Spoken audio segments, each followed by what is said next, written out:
woodcraft, helping you make woodwork.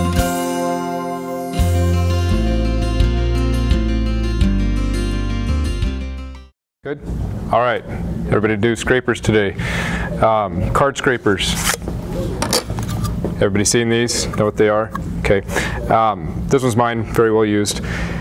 Out of the pack when you buy them, you're going to notice that they might have a little bit of a burr on them. It's not going to be that great of a burr. The edge is milled, and that mill mark, you can feel it when you run your finger on there. It's pretty scratchy. You could put a burr on there, but it's going to end up being very jagged, and it's not going to hold that burr very well. So we're going to assume that this is brand new.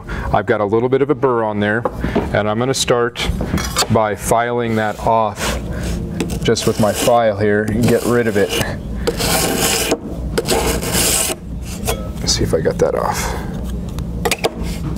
And it's just a regular mill file.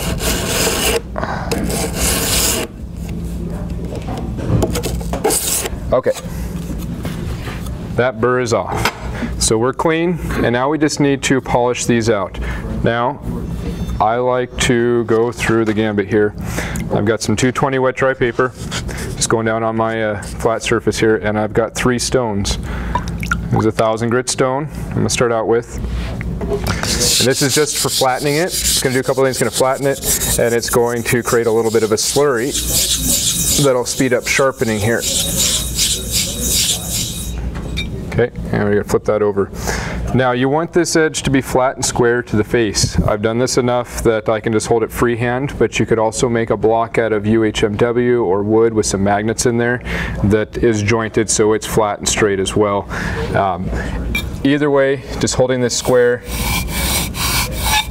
and give this a few strokes, kind of go back and forth here.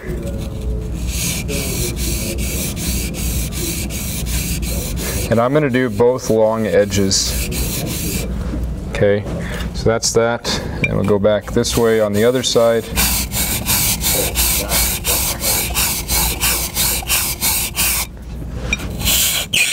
Oh. Lovely noise. Okay, so there is the 1,000. And then I'm going to do 6,000, same idea here.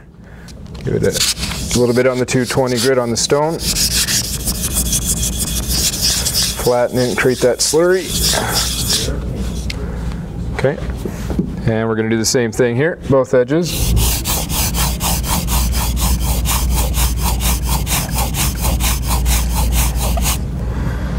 And do the other side. Won't take nearly as long because you're just removing the 1,000 grit scratches on there. And then I have my last stone. This is a about 12,000 grit here. The smoother you get this, the better burr you'll have and the longer it'll last. Okay, and the last grit.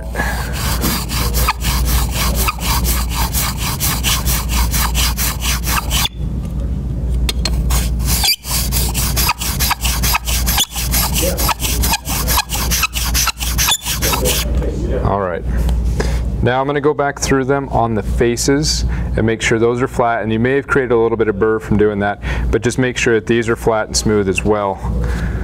So one more time through them.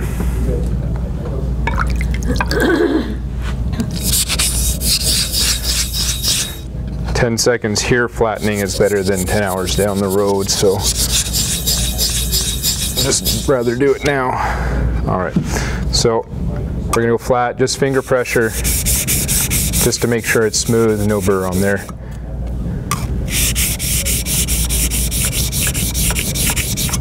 Do the other side.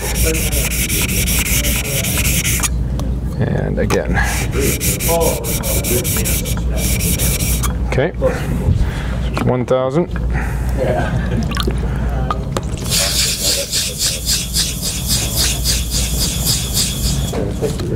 And 6,000.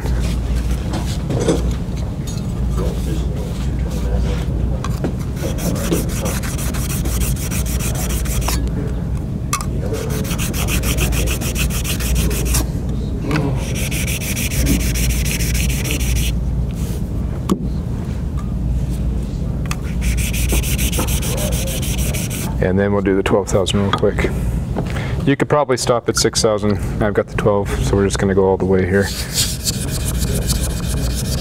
How does diamond stones work in your... It would be the same exact idea, albeit you don't have to soak them and you don't have to worry about flattening them. But same idea, exact same way. And again, you can do it with oil stones as well. I like these. They're less expensive than most of the diamonds. They have a frangible surface, so it's always renewing, it's always clean and clear. Oil stones have a tendency to get glazed over and they're hard to clean. Okay. So hopefully, and I'm not going to get out a square and check it, but it's going to be just right. Nice polished edge, just like sharpening anything else. All right. All right, so now I'm going to put it in a vise. Come on. And you're going to get out a burnisher. Must-have tool. If you don't have one, you're not going to be able to do what you need to do, and that's put a hook on there. A couple different styles. Just the handled one is a nice hard tool steel on here, and this one has a pin inside of it.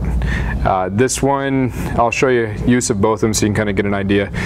These come in different shapes as well. Round is pretty much all you need. There's a triangular shape, an oval shape, yada yada. Round is just fine. Now, I don't hold it on the handle. I choke up way high on here, and the idea of this is to actually roll a hook on here. Okay, it's not like a chisel or anything like that. You're going to put a little hook, and that's going to do your cutting. I've tried it traditional ways. This way works the best for me. It's kind of foolproof. I can get a burr on it every time. So I choke up really high and tight on here. I'm right-handed, so the burr's going to be to the left, and I use my finger as a guide to keep this flat. Okay, the first thing you're going to do is keep it flat 90 degrees to the surface, and with some pressure you're going to pull towards yourself. If you push, you'll end up gouging your hand out, and that really hurts. So just firm pressure, straight down, and we're going to start to push that metal down and out over the edge. It might take about 10 times, depends on how hard you're pushing. Okay, and you might start to feel a burr on here.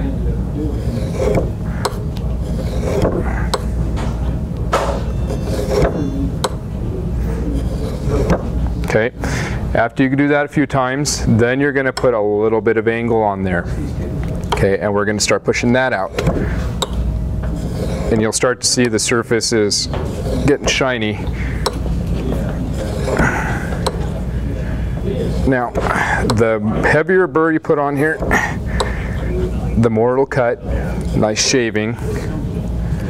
Okay, so I have a tendency to put a burr on all 4 edges and put a heavy burr on 2 edges and a light burr on 2 other edges. So if I don't need to remove a bunch of material, I don't have to.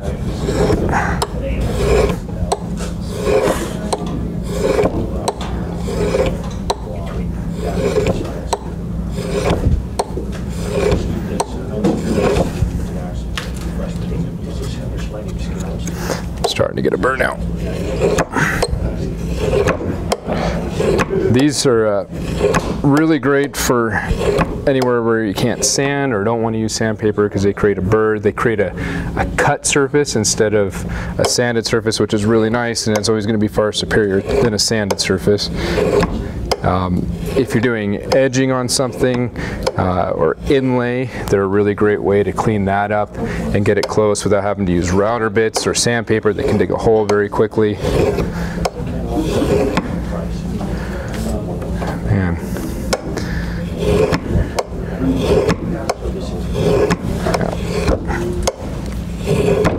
Little burnishing. Yeah, put a little burr on here if we can. Okay, I think I got a tiny little bit of a burr on there. And for using these, you're going to be bending. It could put a little fatigue on your fingers, okay? You typically want to push forward. I brought out a guitar top here. Okay, and you typically want to to push. Having some bench dogs here would be a good idea.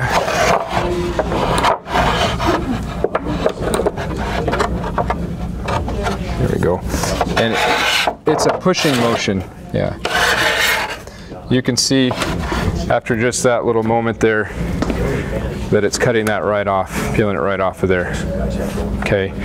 You can also pull if you need to. There are some instances where you're not going to be able to do that.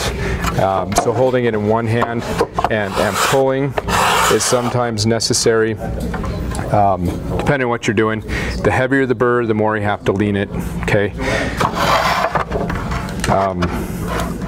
Card scraper there. Now, gooseneck scrapers are a little bit different. They're not going to be as easy to put on a stone. You're going to dig a hole pretty quickly with a gooseneck scraper.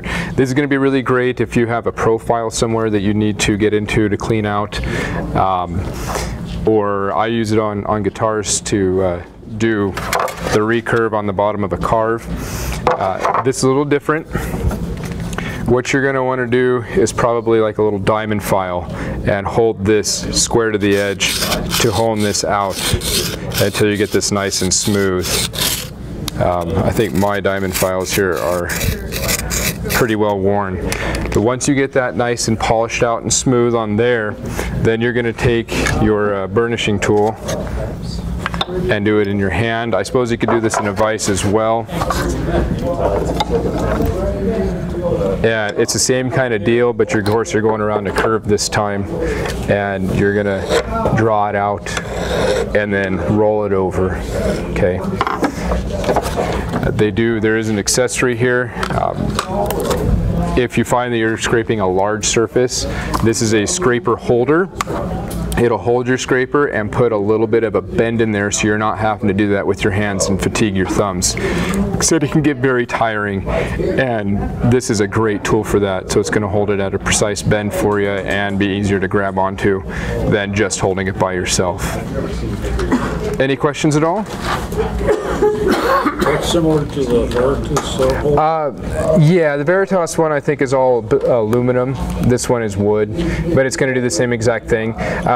Veritas also makes a burnisher. It's kind of a fancy thing. It's about that big. You don't see the burnisher at all, but what it has in there is a steel pin. And then on the outside, it has a little dial indicator.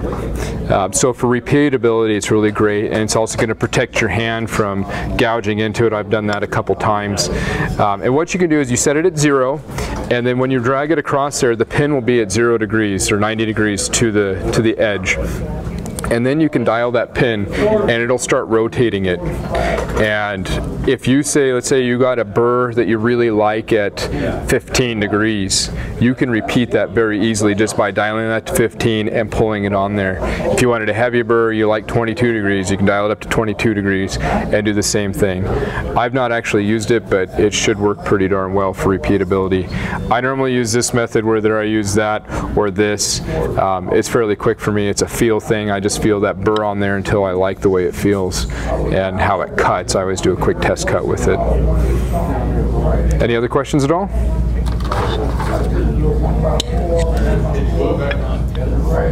Okay, thank you.